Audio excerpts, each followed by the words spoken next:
E aí, já pensou em ganhar muito dinheiro com um canal de corte igual esse daqui que você está assistindo? No primeiro link da descrição temos um aulão para você que quer começar um canal de cortes e faturar muito aqui na internet. Também teremos planilhas que irão te ajudar na hora de organizar a produção do seu canal. Tá esperando o quê? Agora, olha só uma coisa interessante.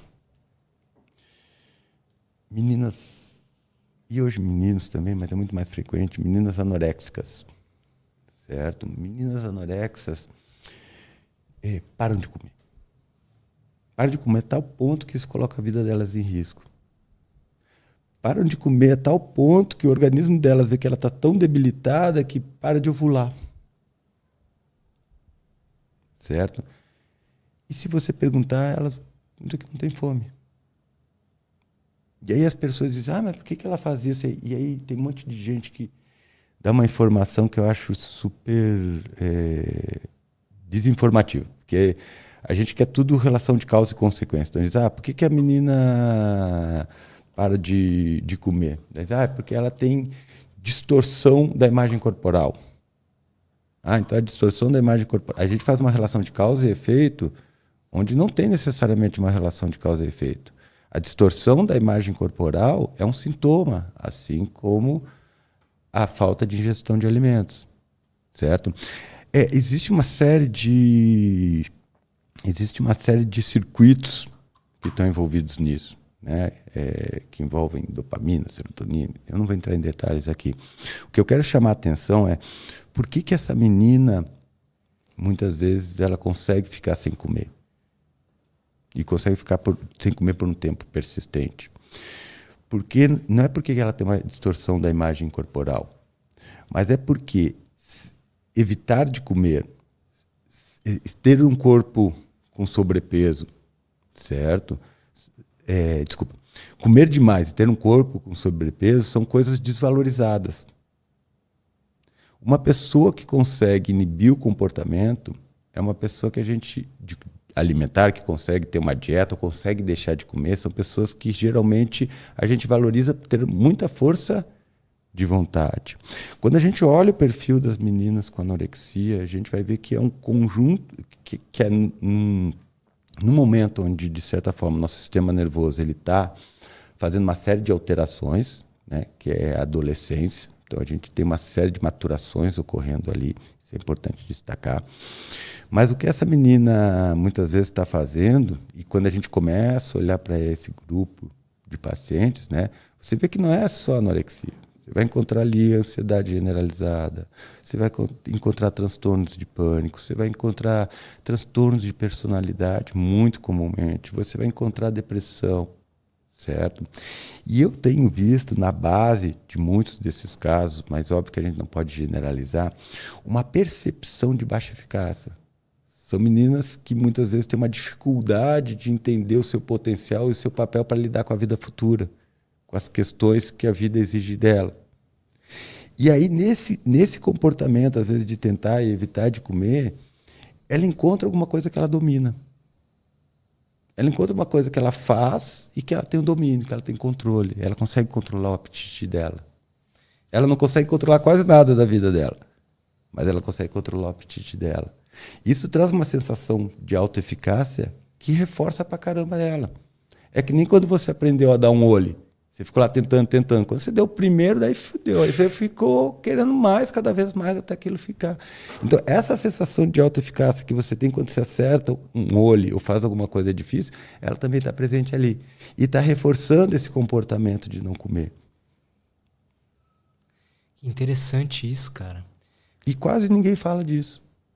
Mas quando você entra no processo de análise, você vai ver que na base disso, além de uma série de outros fatores que são importantes, de questões socioemocionais, que eu não vou entrar em detalhes aqui, mas que são fatores importantes, está isso. Ela consegue sustentar o comportamento dela porque ali é onde ela se sente eficaz. E daí vai a mãe, o pai, o psicólogo, o avô, a avó, dizer para ela que ela tem que comer. Ou seja, querem tirar o único lugar onde ela tem sensação de controle. E aí, óbvio, essas pessoas se tornam, de certa forma, opositores. Né?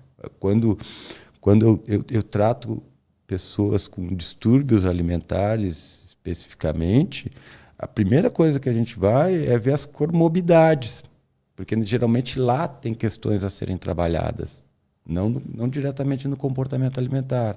Então, eu não olho para o transtorno alimentar. Eu olho para aquela pessoa, para a trajetória dela e qual a função desse transtorno alimentar na vida dela. Por isso que tem uma coisa muito importante que a gente tem que estar muito atento quando a gente pensa em saúde mental, em psicoterapia, porque isso tudo que eu estou falando aqui são generalidades. Tudo isso daqui tem a ver com padrões mentais que foram ocorrendo e eu fui organizando dentro da minha experiência como psicoterapeuta. Ela é aplicável a todo mundo? Não, de maneira nenhuma. É uma generalização. Cada caso, quando a gente fala de psicoterapia, cada caso é uma investigação específica. Tem elementos que são comuns a todos? Tem, obviamente tem, né? E é importante. Mas cada processo psicoterapêutico é uma construção específica.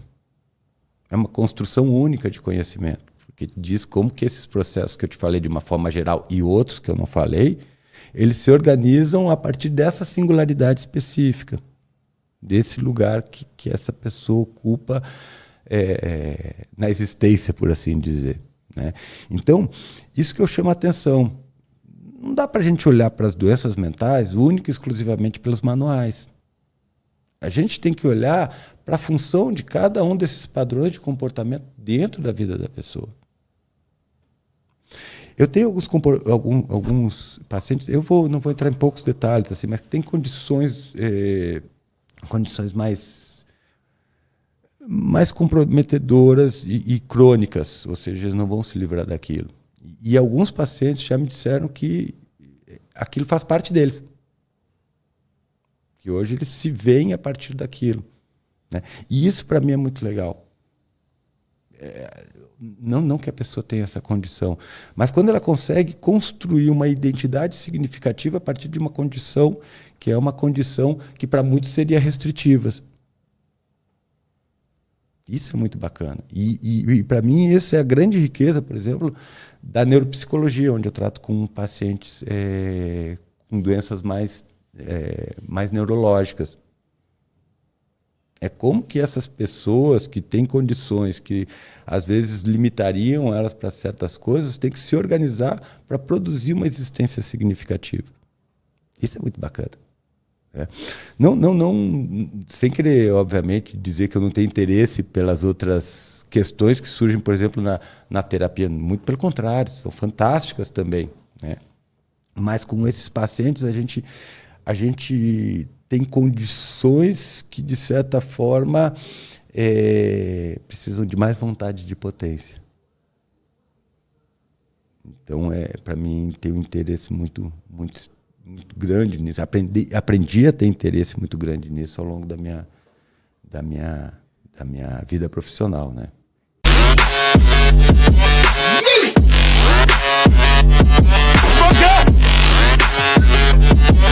Yeah.